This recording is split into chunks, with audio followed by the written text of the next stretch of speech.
This does not sound like a fun place.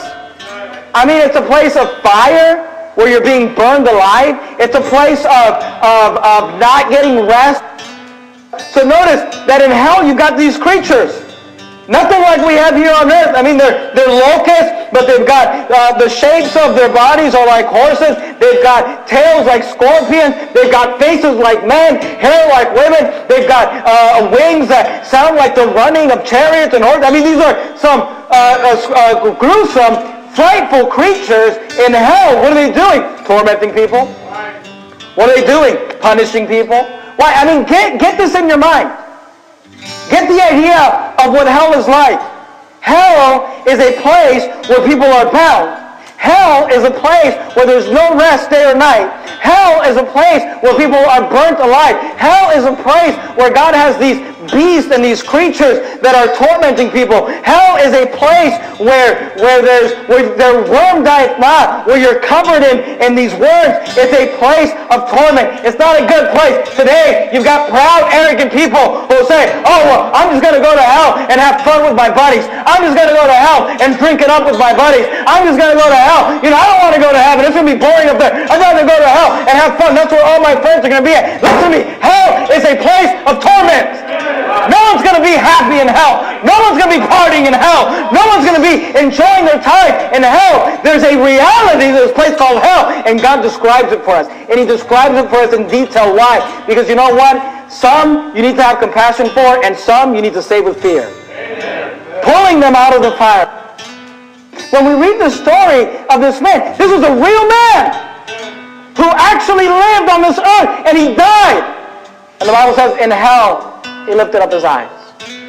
In this place of fire and torment, of smoke, of fearsome creatures, of worms that cover your body, of being bound and not being allowed to rest. And I just want you to understand this. I'm not trying to offend you, and I'm not trying to scare you, but I want you to you should not be scared of hell. Hey, if you're saved, you'll never have to fear the wrath of God. But we need to understand this, that there is a reality to hell.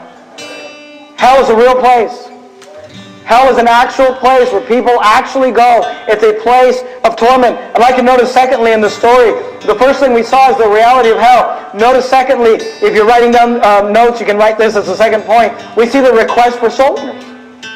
Notice the request from hell. The Bible says, and he cried and said, Father Abraham, have mercy on me, and send Lazarus that he may dip the tip of his finger in water and cool my tongue, for I am tormented in this flame. But Abraham said, Son, remember that thou in thy lifetime receivedst thy good things, and likewise Lazarus evil things, but now he is comforted, and thou art tormented. And beside all this, betwixt us and you, there is a great gulf fixed, so that they which would pass from hence to you cannot, neither can they pass to us that would come from thence. Notice verse 27. Then he said, this is the rich man in hell. Notice the request he makes. The Bible says, then he said, I pray thee, therefore, Father, that thou wouldest send him to my father's house. He's looking at Abraham and he's saying, hey, would you send Lazarus? Would you send him? Would you send him to my father's house? You say, well, why would I send him to your father's house? Verse 28. Notice what he says. He says, for I have 5 brethren, that he may testify unto them, lest they also come into this place of torment. Do you realize that there is a place called hell with millions of people in it, and they are pleading for you to go out and witness to their brothers, their sisters, their wife, their mom, their dad, their uncle, their neighbor, their co-worker?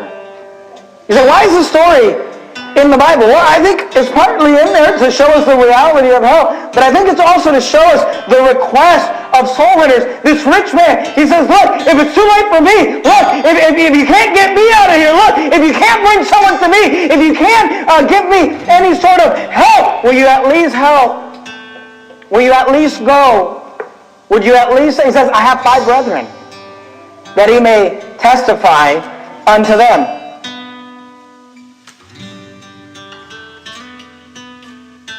Notice what he says in Matthew chapter 9 and verse 36. The Bible says this, but when he saw the multitudes, this is Jesus, he was moved with compassion on them, because they fainted and were scattered abroad as sheep having no shepherd. Then saith he unto his disciples, notice what he said. He said, the harvest truly is plenteous, but the laborers are few. Pray ye therefore the Lord of the harvest that he would send forth laborers into his harvest. Jesus, he gives us a prayer request here, and he says, hey, pray that there would be more soul winners. Pray that people would go out and preach the gospel.